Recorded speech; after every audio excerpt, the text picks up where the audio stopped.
오늘의 영상을 잘 집중해서 끝까지 따라오시면 지금까지 잘 못했던 스쿼트 자세를 완벽한 스쿼트 자세로 하실 수 있을 겁니다. 슈퍼 트레이너 지원 선생님과 함께 한번 스쿼트에 대해서 모든 것을 파헤쳐 보겠습니다. 네, 반갑습니다. 저는 이제 동네 몸짱형 해운대 LCT점에서 근무하고 있는 임지현 트레이너라고 합니다. 스쿼트의 기본인 맨몸 스쿼트로 해서 제가 지원 선생님한테 머리부터 발끝까지 한번 차근차근 해서 정확하게 한번 배워보겠습니다. 한번 운동으로 한번 넘어가 볼까요? 예. 우선 첫 번째로 사람들이 스쿼트 할 때 궁금해 하시는 부분이 발 넓이에 대해서 궁금해 하시거든요. 어떤 분들은 어깨 넓이로 벌려라, 어떤 분들은 엉덩이 넓이로 벌려라. 네. 가장 효율적인 발 넓이에 대해서 한번 임지현 선생님한테 한번 제가 배워보겠습니다. 예. 일단은 보폭에 대해서 되게 말이 많은데 뭐 어깨 너비로 벌려라, 혹은 이제 골반 너비로 벌려라, 뭐 그렇게 말이 되게 많은데, 일단은 사람마다 상체 길이나 혹은 대퇴골의 길이, 혹은 경골의 길이, 혹은 이제 고관절 유연성이 사람마다 다 다르기 때문에 일단은 먼저 본인에 맞는 보폭의 넓이 스탠스를 한번 찾아보면서 그렇게 본인만에 맞는 스탠스를 먼저 찾아보는 거를 저는 먼저 추천드리는 편이고요. 일단 한번 해보시면서 먼저 찾아보시도록 하시죠. 제가 한번 저의 한번 스쿼트 발 넓이를 한번 보여드릴게요. 네. 저 같은 경우는 보통 어깨 넓이보다 조금 더 넓게 벌립니다. 그리고 발의 각도도 한 5도에서 한 7도 정도 벌려서 스탠스를 하는 게 저는 제일 편하거든요. 네. 제가 앉았을 때도 뭔가 고관절이 약간 안정감 있게 딱 소켓에 약간 집어 넣는 느낌이 나거든요. 예. 저는 딱 이 스탠스가 가장 편합니다. 예.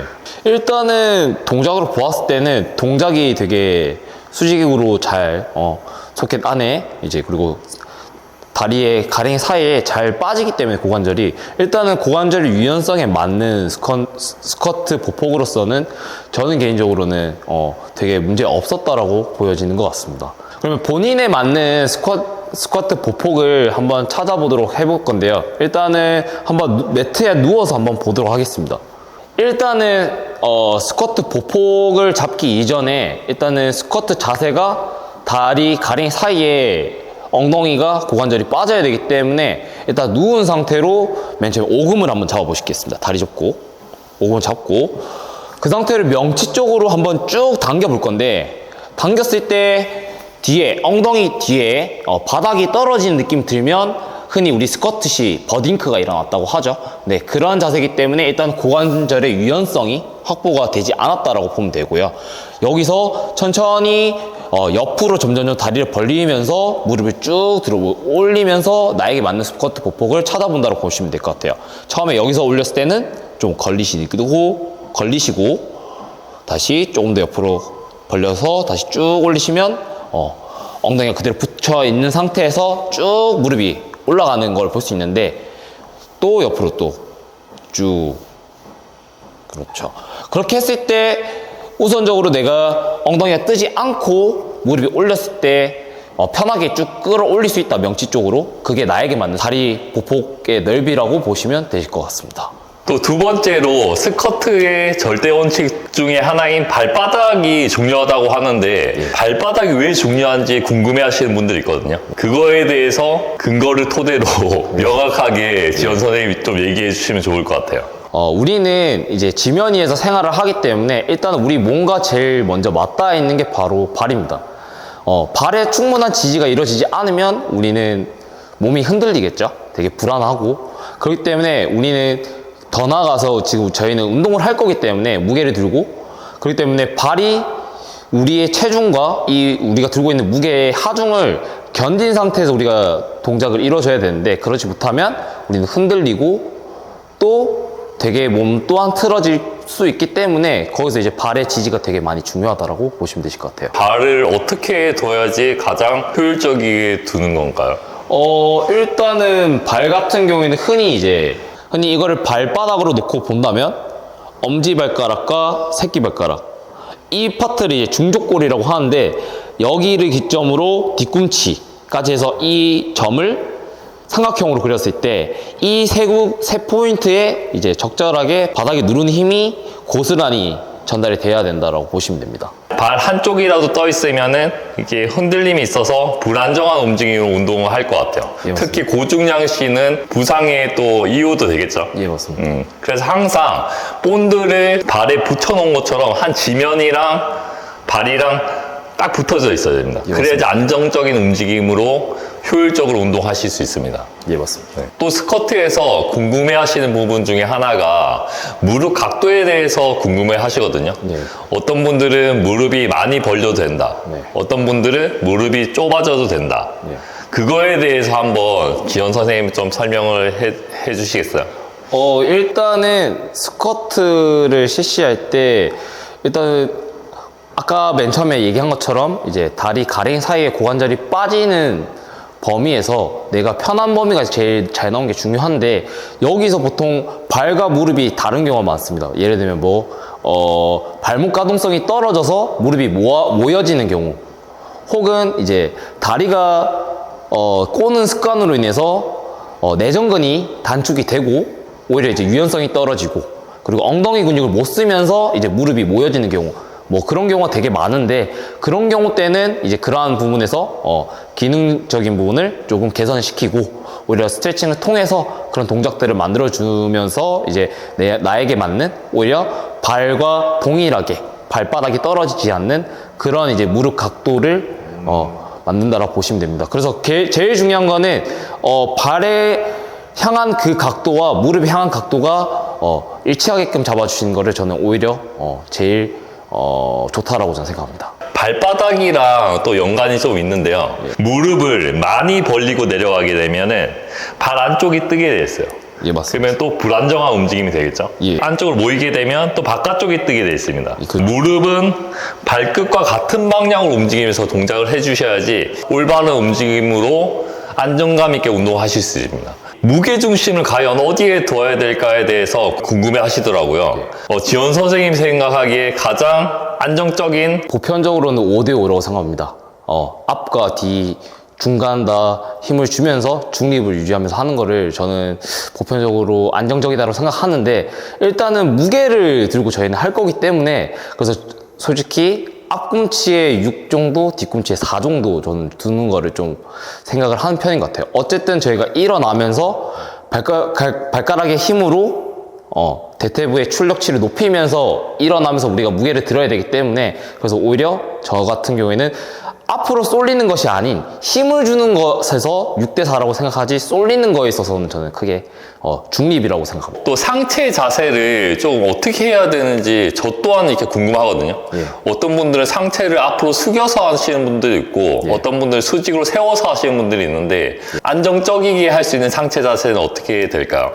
스쿼트를 하면서는 무조건 상체는 정렬 상태를 무조건 유지를 해야 되고, 이때 정렬이라 하면 이제 우리가 서 있을 때 자세 그대로 상체 정렬을 맞춘 상태에서 그대로 동작을 수행하는 게 제일 중요하다고 보시면 됩니다. 근데 이제 상체가 기울임에 대해서는 일단 보편적으로 이제 대퇴골이 길거나 혹은 상체가 길거나 경골이 길거나에 따라서 이제 기울임이 얼마나 더 기울어지는가 혹은 세워지는가의 차이기 때문에, 일단은 상체 정렬을 먼저 만들고 그러고 난 뒤에 이 기울임에 대해서 한번 체크를 해보는 게 중요하다고 보시면 되실 것 같습니다. 일단은 상체 같은 경우에는 우리가 섰을 때 그대로 서 있는 자세 상체 정렬을 그대로 가는데, 이거에 대해서 기준이 잘 안 잡히시는 분들은 일단 첫 번째로 대퇴골의 회전을 통해서 스러스터 상태를 만들어 주시고, 그 상태에서 체스트업을 자연스럽게 유도를 시킵니다. 그리고 턱은 이때 살짝 이마면과 같이 뒤로 당겨주시고요. 턱과 이마를 뒤로 쭉 당겨주시고요. 그대로 체스트업을 열어준 상태에서 정렬 상태를 만들어준다고 생각하시면 됩니다. 이때 하복부의 힘은 자연스럽게 정렬을 만들게 되면 긴장이 들어가고요. 이 상체 정렬을 통해서 우리는 이제 동작을 할 때 정렬을 유지하며 수행한다라고 보시면 되실 것 같습니다. 이제 상체 기울임은 어떻게 하면 좋을까요? 일단 상체 기울임은 일단 아까 앞서 설명한 대로 이제 개인마다 이제 체형이 다 다르기 때문에 그래서 그 개인의 설정에 고려해서 이제 유용한 스쿼트의 기울임을, 상체 기울임을 보시면 되는데 일단 한번 옆에서 한번 보시면 한번 옆으로 보시겠습니다. 일단 크게 세 파트로 나누는데 골반에서부터 위 상체를 길이를 보고 그 다음에 골반에서 슬개골 여기 대퇴골의 길이를 보고 무릎에서 발목까지 경골의 길이를 봅니다.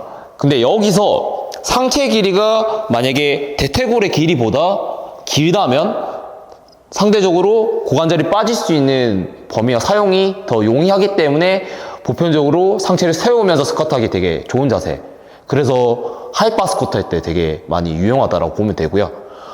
만약에 상체가 대퇴골의 길이보다 짧다면 상대적으로 우리가 앉았을 때 무릎이 많이 나오기 때문에 상대적으로 우리는 엉덩이가 뒤로 빠집니다. 대퇴골의 길이가 기니까요.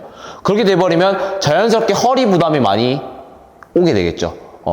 그렇기 때문에 오히려 그런 경우에는 하이바 스쿼트를 하면 상체가 무너질 수 있는 경우가 되게 많기 때문에 그럴 때는 오히려 조금 아래로 내렸을 때 로우바 스쿼트를 통해서 오히려 스쿼트를 하시면 좀 더 모멘텀이 짧아지기 때문에 요추 부담이나 혹은 버딩크의 위험에 조금 적어진다라고 보시면 좋을 것 같아요. 사람들이 스쿼트 할 때 코어의 안정성을 또 엄청나게 강조하잖아요. 코어의 안정성 플러스 호흡을 어떻게 해야 되는지에서 연관관계가 있다고 하는데 호흡과 코어의 안정성 어떻게 연관관계가 있는지 그게 궁금하거든요. 일단은 스쿼트 시 많은 분들이 일단은 호흡에 대해서 좀 어떻게 잡아야 되는가 혹은 이제 맨몸 스쿼트 할 때나 그런 경우를 간혹 보자면 이제 뭐 내려갈 때 호흡을 마시고 내려가고 일어나면서 호흡을 뱉는 그런 경우를 많이 볼 수 있습니다.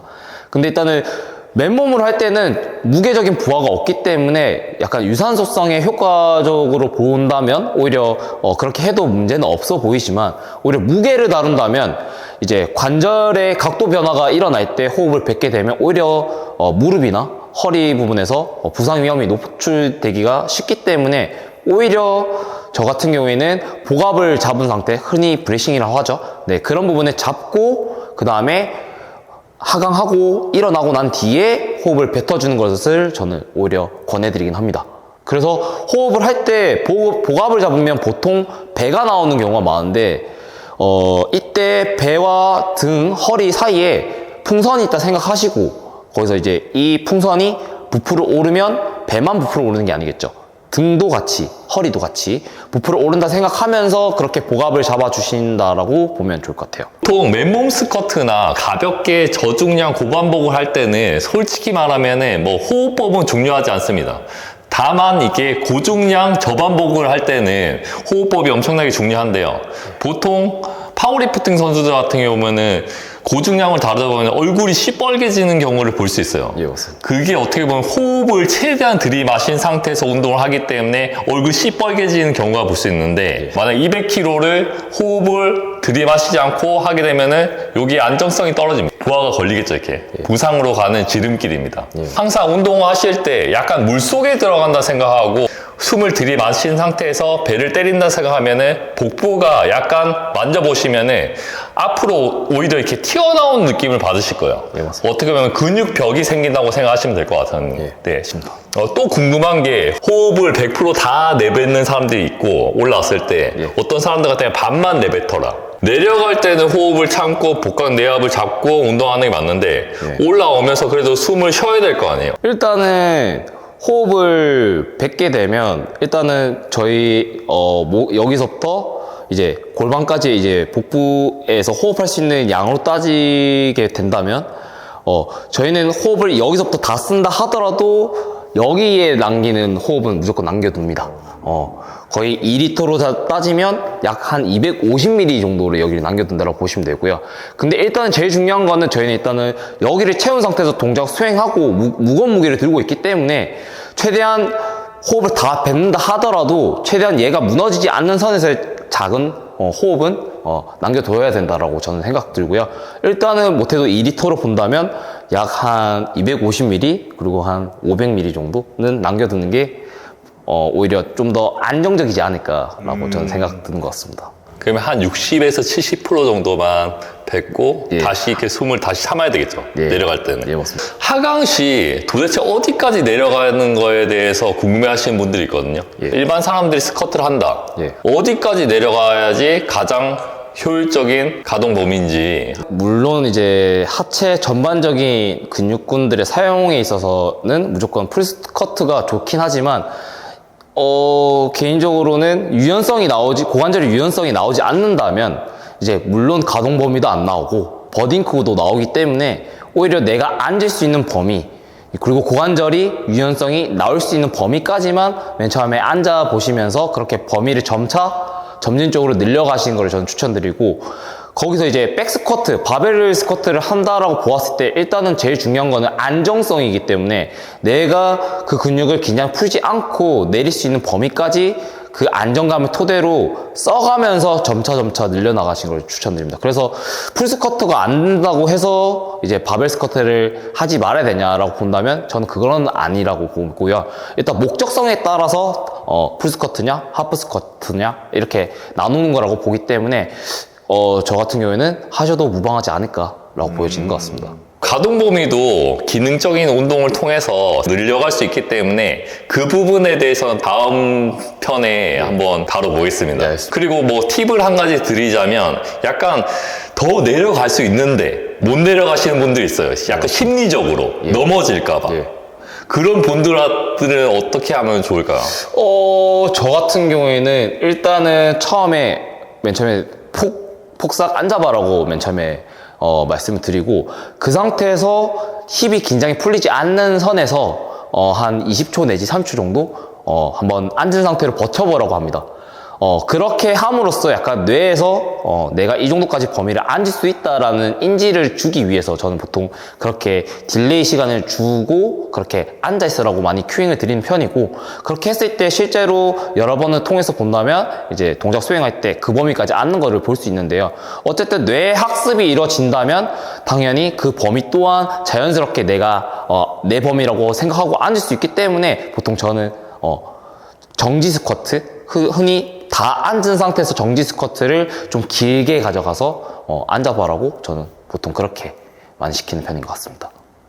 하체가 좋은 보디빌더 선수들을 보면은 예. 풀스쿼트 자세를 많이 하면서 엉덩이랑 어떻게 보면 뒤에 햄스트링을 써서 거의 풀스쿼트를 하시잖아요. 예. 외전 토크를 잘 걸면서 내려가라고 하거든요. 일단 외전 토크는 흔히 이제 우리가 앉을 때 자연스럽게 무릎이 벌어지는 동작에서 그런 이제 스킬적인 요소로 볼 수 있는데요.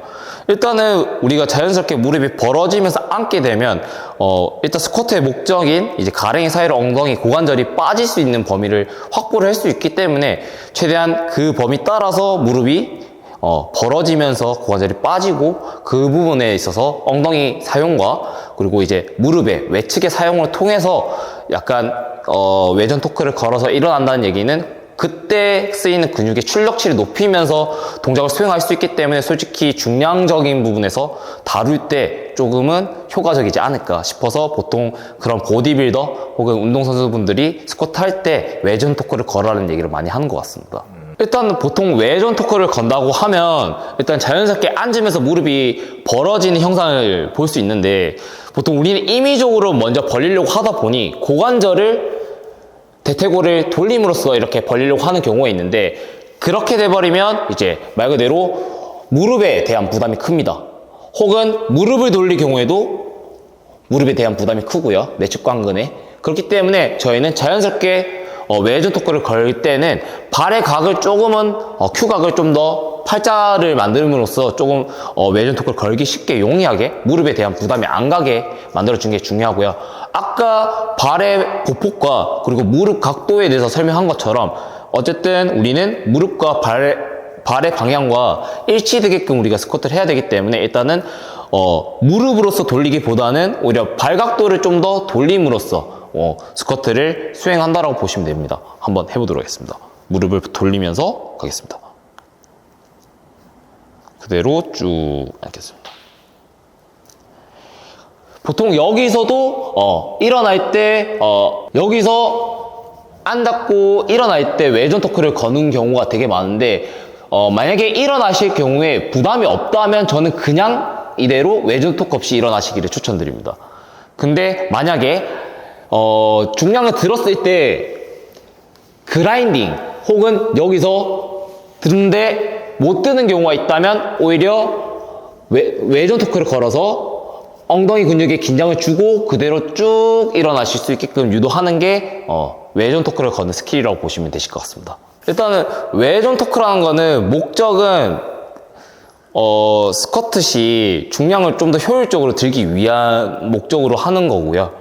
외전 토크를 한다는 거는 결국은 엉덩이 근육과 그리고 허벅지 외측의 사용의 출력치를 높이기 용이하기 때문에 하는 거라고 보시면 되기 때문에 중량을 들 때 그런 부분에서 내가 만약에 못 드는 경우나 혹은 부들부들 떠는 경우가 있다면 그런 이제 외전 토크의 스킬을 이용해서 그렇게 동작 수행해 보시면 오히려 내가 못 들 것 같은 중량도 1회 정도는 좀 들 수 있는 그런 힘이 출력치가 나올 수 있다라고 보시면 좋을 것 같습니다. 고중량을 다루시는 분들은 최대 가동 범위에서 어떻게 보면 둥근의 힘으로 갖다가 다 끌어올리는 거거든요. 바닥 자세에서. 네, 맞습니다. 지원 선생님이 얘기한 대로 한번 해보시면 좋을 것 같아요. 버딩크에 대해서 어떤 분들 같은 경우는 버딩크가 일어나면은 위험하다, 안 위험하다. 네. 그래, 버딩크가 일어나기 전까지만 내려가라. 네. 이런 부분이 있는데 지원 선생님 어떻게 생각하시는지. 버딩크는 저는 개인적으로 크게 내가 위험하거나 혹은 아프지만 않으면 어느 정도는 일어나도 상관이 없다라고 저는 좀 보여지는 게 버딩크인 것 같습니다.